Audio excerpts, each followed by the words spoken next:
Big boss ಎಲ್ಲಾ ಕಡೆಯಲ್ಲೂ ಕೂಡ ಈಗ ಸದ್ಯಕ್ಕೆ ಬಿಗ್ ಬಾಸ್ ನದ್ದೇ ಸುದ್ದಿ ಸದ್ದು. ಯಾಕಂತಂದ್ರೆ ಎಷ್ಟೋ ಜನ, ಕೋಟ್ಯಾಂತರ ಜನ ಬಿಗ್ ಬಾಸ್ ಶೋನ ಅಭಿಮಾನಿಗಳಿದ್ದಾರೆ ಶ್ರುತಿ. ಯಾಕಂತಂದ್ರೆ ಇದು ಯಾವಾಗ ನೋಟಿಸ್ ಕೊಟ್ರೋ ಒಂದು ನೋಟಿಸ್ ಕೊಟ್ಬಿಡ್ತಾರೆ, ಮನೆಗೆ ಹೋಗ್ತಾರೆ, ಆರಾಮಾಗಿರ್ತಾರೆ ಅಂತ. ಪ್ರತಿ ಸಲ ಹಂಗೆ ಆಗ್ತಾ ಇತ್ತು, ಈ ಸರಿ ಹಂಗೆ ಅಂತ ಅನ್ಕೊಂಡ್ರು. ಆರಂಭದಿಂದಲೂ ಕೂಡ ಶಾಕಿಂಗ್ ಮೇಲೆ ಶಾಕಿಂಗ್. ಯಾಕಂತಂದ್ರೆ ಬಿಗ್ ಬಾಸ್ ಈ ಬಾರಿ ಈ ಶೋನ ಸುದೀಪ್ ಅವರು ಹೋಸ್ಟ್ ಮಾಡಲ್ಲ ಅನ್ನೋದ್ರಿಂದ ಶುರುವಾದಂತಹ ಈ ಸೀಸನ್, ಆಮೇಲೆ ಅವರೇ ಬಂದ್ರು ಹೋಸ್ಟ್ ಮಾಡ್ತೀನಿ ಅಂತಂದ್ರು. ಒಂದ್ ರೀತಿ ಬಿಗ್ ಬಾಸ್ ಪ್ರತಿ ಸಾರಿ ಕೂಡ ಆರಂಭಕ್ಕೂ ಮುನ್ನ ಒಂದಷ್ಟು ಶಾಕಿಂಗ್ ನ್ಯೂಸ್ಗಳನ್ನ, ಸರ್ಪ್ರೈಸ್ಗಳನ್ನ ಕೊಡ್ತಾನೆ ಬರುತ್ತೆ. ಅಂಥದ್ರಲ್ಲಿ ಅಂತಹ ಬಿಗ್ ಬಾಸ್ ಶೋಗೆ ಇವತ್ತು ಶಾಕಿಂಗ್ ನ್ಯೂಸ್ ಕೊಟ್ಟಿರೋದು ರಾಜ್ಯ ಮಾಲಿನ್ಯ ನಿಯಂತ್ರಣ ಮಂಡಳಿಯವರು. ನೋಟಿಸ್ ಕೊಡೋದಲ್ದಲೆ ಈ ಕಂಪ್ಲೀಟ್ ಜಾಲಿವುಡ್ಗೆನೆ ಬೀಗ ಮುದ್ರೆಯನ್ನ ಹಾಕಿದ್ದಾರೆ. ವಾಟ್ ನೆಕ್ಸ್ಟ್ ಅಂತ ಎಲ್ಲ ಕೇಳ್ತಾ ಇದ್ದಾರೆ. ಇದೇನ್ ಸ್ಟಾಪ್ ಆಗತ್ತಾ, ಮತ್ತೆ ಸ್ಟಾರ್ಟ್ ಆಗತ್ತಾ, ಎಲ್ಲ ಕಂಟೆಸ್ಟೆಂಟ್ ಎಲ್ಲಿದ್ದಾರೆ, ಏನ್ ಮಾಡ್ತಾರೆ, ವಾಟ್ ನೆಕ್ಸ್ಟ್? ಕೇವಲ ಜಾಲಿವುಡ್ ಮಾತ್ರ ಇವ್ರಿಗೆ ಕಣ್ಣಿಗೆ ಕಾಣ್ತಾ? ರಾಜ್ಯದಲ್ಲಿರುವಂತಹ ಯಾವುದೇ ಕಾರ್ಖಾನೆಗಳಾಗಿರ್ಬೋದು ಅಥವಾ ಬೇರೆ ಬೇರೆ ಫ್ಯಾಕ್ಟರಿಗಳಾಗಿರ್ಬೋದು ಅಥವಾ ಬೇರೆ ಬೇರೆ ಕಡೆಗಳಲ್ಲಿ ಆಗ್ತಾ ಇರುವಂತಹ ಮಾಲಿನ್ಯ ಉಲ್ಲಂಘನೆ ಆಗ್ತಾ ಇದೆಯಲ್ಲ, ಅದ್ಯಾವುದು ಕಣ್ಣಿಗೆ ಕಾಣಲ್ವಾ ಅನ್ನೋ ಪ್ರಶ್ನೆನ ಜನ ಹಾಕ್ತಾ ಇದ್ದಾರೆ. ಯಾರು? ಬಿಗ್ ಬಾಸ್ನ ಕಟ್ಟಾರ್ ಅಭಿಮಾನಿಗಳು. ಆದ್ರೆ ತಪ್ಪು ಸಣ್ಣದು ಮಾಡಿದ್ರು ಸಣ್ಣದೇ, ದೊಡ್ಡದು ಮಾಡಿದ್ರು ದೊಡ್ಡದೇ. ತಪ್ಪು ಸಣ್ಣದು ಮಾಡಿದಕ್ಕೆ ಏನು ಶಿಕ್ಷೆ ಆಗಬೇಕೋ ಅದಾಗುತ್ತೆ, ದೊಡ್ಡದು ಮಾಡಿದಕ್ಕೆ ಏನು ಶಿಕ್ಷೆ ಆಗಬೇಕೋ ಅದಾಗುತ್ತೆ. ದೊಡ್ಡ ದೊಡ್ಡ ತಪ್ಪುಗಳಿಗೆ ಶಿಕ್ಷೆ ಆಗಿಲ್ಲ, ಸಣ್ಣ ತಪ್ಪುಗಳಿಗೆ ಯಾಕೆ ಶಿಕ್ಷೆ ಅಂತ ಸಣ್ಣ ತಪ್ಪುಗಳನ್ನ ಮನ್ನಿಸಿ ಬಿಟ್ಟು ಬಿಡೋದಕ್ಕಾಗೋದಿಲ್ಲ. ಮಾಲಿನ್ಯ ನಿಯಂತ್ರಣ ಮಂಡಳಿ ಈಗಾಗಲೇ ನೋಟಿಸನ್ನ ಕೊಟ್ಟಿತ್ತು, ಎಚ್ಚರಿಕೆಯನ್ನ ವಹಿಸಿ ಅಂತ ಹೇಳಿತ್ತು. ಬಿಗ್ ಬಾಸ್ ಶೋ ಅಲ್ವಾ, ನಮ್ಮನ್ನ ಯಾರು ತಡೆಯೋರು ಅನ್ನುವಂತಹ ಒಂದು ಮೊಂಡತನ ಕೂಡ ಇರುತ್ತೆ, ನಮ್ಮನ್ನ ಯಾರು ಕೇಳೋರು ಅನ್ನೋದು. ಯಾಕಂತಂದ್ರೆ ಇಡೀ ರಾಜ್ಯ ಅಲ್ಲ, ಇಡೀ ದೇಶದಲ್ಲೇನೆ ಕರ್ನಾಟಕದ ಬಿಗ್ ಬಾಸ್ ಸಿಕ್ಕಾಪಟ್ಟೆ ಫೇಮಸ್. ಅಷ್ಟು ದೊಡ್ಡ ಮಟ್ಟದ TRP ಅಂದ್ರೆ ವೀಕ್ಷಕರ ಬಳಗವನ್ನ ಹೊಂದಿರುವಂತಹ ಒಂದು ರಿಯಾಲಿಟಿ ಶೋ. ಹಾಗಾಗಿ ಈ ರಿಯಾಲಿಟಿ ಶೋನ ಟಚ್ ಮಾಡುವಂತಹ ಧೈರ್ಯ ಯಾರಿಗೂ ಇಲ್ಲ ಅನ್ನುವಂಥದ್ದು ಇತ್ತು. ಆದ್ರೆ ಇವತ್ತು ಇಡೀ ರಾಜ್ಯದ ಜನತೆ ಕೂಡ ಅಂದ್ಕೊಂಡಿರ್ಲಿಲ್ಲ, ಬಿಗ್ ಬಾಸ್ ಟೀಮ್ ಅವರು ಅಂದ್ಕೊಂಡಿರ್ಲಿಲ್ಲ, ಈ ಜಾಲಿವುಡ್ ಆಡಳಿತ ಮಂಡಳಿಯವರು ಕೂಡ ಅಂದ್ಕೊಂಡಿರ್ಲಿಲ್ಲ, ಕೊಟ್ಟು ಸೈಲೆಂಟ್ ಆಗ್ಬಿಡ್ತಾರೆ ಅನ್ಕೊಂಡಿದ್ರು, ಬೀಗ ಹಾಕಿಸ್ತಾರೆ ಅಂತ. ಬಟ್ ಈಗ ಬೀಗ ಹಾಕಿಸಿ ಆಯ್ತು. ಸೊ ಏನಾಗುತ್ತೆ ಹಾಗಾದ್ರೆ? ಇಂಚಿಂಚು ಅಪ್ಡೇಟ್ಸ್ ನ ನಿಮ್ಮ ಗ್ಯಾರಂಟಿ ನ್ಯೂಸ್ ನಲ್ಲಿ ನಾವು ಕೊಡ್ತಾ ಹೋಗ್ತೀವಿ. ಯಾಕಂತಂದ್ರೆ ಫಸ್ಟ್ ಈ ಕುರಿತಾದ ಸುದ್ದಿ ಬ್ರೇಕ್ ಆಗಿದ್ದೆ ನಿಮ್ಮ ಗ್ಯಾರಂಟಿ ನ್ಯೂಸ್ ನಲ್ಲಿ. ಹಾಗಾದ್ರೆ ಮುಂದಿನ ಅಪ್ಡೇಟ್ಸ್ ಏನು, ಇವತ್ತು ಕೋರ್ಟ್ ನಲ್ಲಿ ಏನಾಗುತ್ತೆ? ಯಾಕಂತಂದ್ರೆ ಕಾತ್ರದಿಂದ ಕಾಯ್ತಾ ಇದ್ದಾರೆ, ಇನ್ನೇನು ಕೆಲವೇ ಕ್ಷಣಗಳಲ್ಲಿ ಕೋರ್ಟ್ ಆರಂಭ ಆಗುತ್ತೆ ಕಲಾಪ.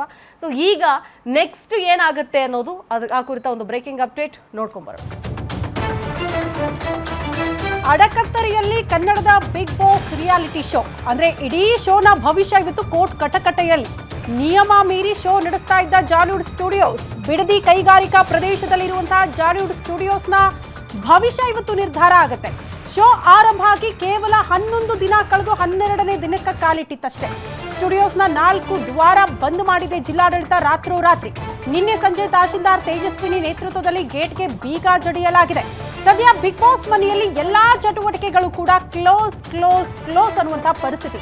ಅಡಕತ್ತರೆಯಲ್ಲಿ ಕನ್ನಡದ ಬಿಗ್ ಬಾಸ್ ರಿಯಾಲಿಟಿ ಶೋ ಇವತ್ತು ಕೋರ್ಟ್ ಕಟಕಟೆಯಲ್ಲಿ ಯಾವ ರೀತಿಯ ಆದೇಶ ಹೊರಬರಬಹುದು, ಆ ಆದೇಶದ ಮೇಲೆ ಇಡೀ ರಿಯಾಲಿಟಿ ಶೋನ ಭವಿಷ್ಯ ನಿಂತಿದೆ.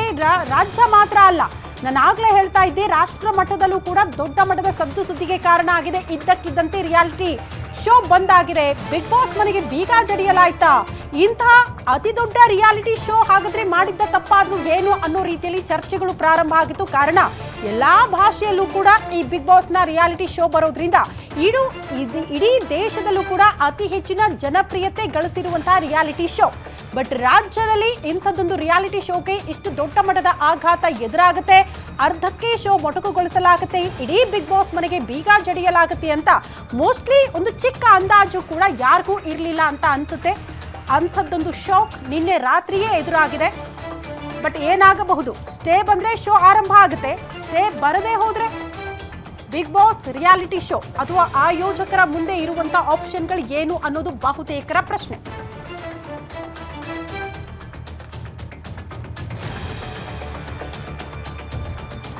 ನಿಯಮ ಮೀರಿ ಶೋ ನಡೆಸ್ತಾ ಇದ್ರು ಅನ್ನೋದು ಯಾವ ನಿಯಮ?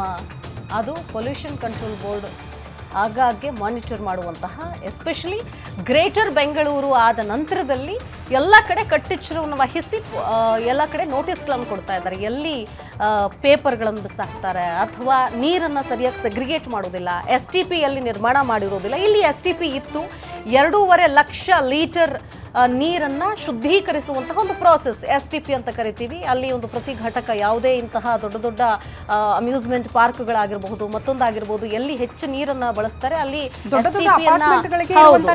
STP ಯನ್ನ ಬಳಸಿನೇ ಅಲ್ಲಿ ಆ ನೀರನ್ನ ಶುದ್ಧೀಕರಿಸಿ ಮತ್ತೆ ಅದೇ ನೀರನ್ನ ಬಳಸಬೇಕಾಗುತ್ತೆ. ಆದ್ರೆ ಇಲ್ಲಿ STP ಕೆಟ್ಟು ಹೋಗಿತ್ತು ಅಥವಾ ಅದು ಕಂಪ್ಲೀಟ್ ಆಗೋಗಿತ್ತು, ಈ ಶುದ್ಧೀಕರಣ ಘಟಕ ಸರಿಯಾಗಿ ವರ್ಕ್ ಆಗ್ತಾ ಇರಲಿಲ್ಲ, ಇದನ್ನ ನೀವು ನಿಗಾ ವಹಿಸಿ ಇದನ್ನ ಬಗೆಹರಿಸಿ ಅಂತ ಈ ಹಿಂದೆ ನೋಟಿಸ್ ಕೊಡ್ತಾರೆ.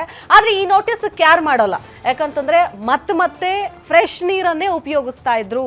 ಅಂದ್ರೆ ಇಲ್ಲಿ ಪೊಲ್ಯೂಷನ್ ಹಾಳಾಗೋದ್ರ ಜೊತೆಗೆ ಇಲ್ಲಿ ಏನು ಈ ಘಟಕಕ್ಕೆ ತ್ಯಾಜ್ಯ ಘಟಕಕ್ಕೆ ಬಿಡುವಂತಹ ನೀರೇನಿದೆ, ಈ ನೀರೇನಿದೆ ಇದನ್ನ ಶುದ್ಧೀಕರಿಸಿಲ್ಲ ಅನ್ನೋದು ಒಂದು. ಅದ್ರ ಜೊತೆಗೆ ಇಲ್ಲಿ ತ್ಯಾಜ್ಯವನ್ನ ಸರಿಯಾಗಿ ವಿಂಗಡಣೆ ಮಾಡಿಲ್ಲ. ಹಸಿ ಕಸ, ಒಣ ಕಸ ಇದ್ಯಾವುದನ್ನು ಸರಿಯಾಗಿ ವಿಂಗಡಣೆ ಮಾಡಿಲ್ಲ. ಇದು ಸರ್ವೇ ಸಾಮಾನ್ಯವಾಗಿ ಇಡೀ ಬೆಂಗಳೂರಿನಲ್ಲಿ ಜಾಗೃತಿ ಮೂಡಿಸುವಂತಹ ಕೆಲಸಗಳು ಆಗ್ತಾನೇ ಇದೆ. ಬಟ್ ಆದ್ರೂ ಕೂಡ ನಿಯಮಗಳ ಉಲ್ಲಂಘನೆ ಅಂತೂ ಕೂಡ ನಡೀತಾ ಇರುತ್ತೆ. ಪ್ರತಿ ಮನೆಯಿಂದಲೂ ಕೂಡ ಶುರುವಾಗುತ್ತೆ ಅಂತ ಹೇಳ್ಬೋದು. ಒಂದು ಹಂತಕ್ಕೆ ಈಗ ಬೆಂಗಳೂರು ಬಂದಿದೆ ಈಗ.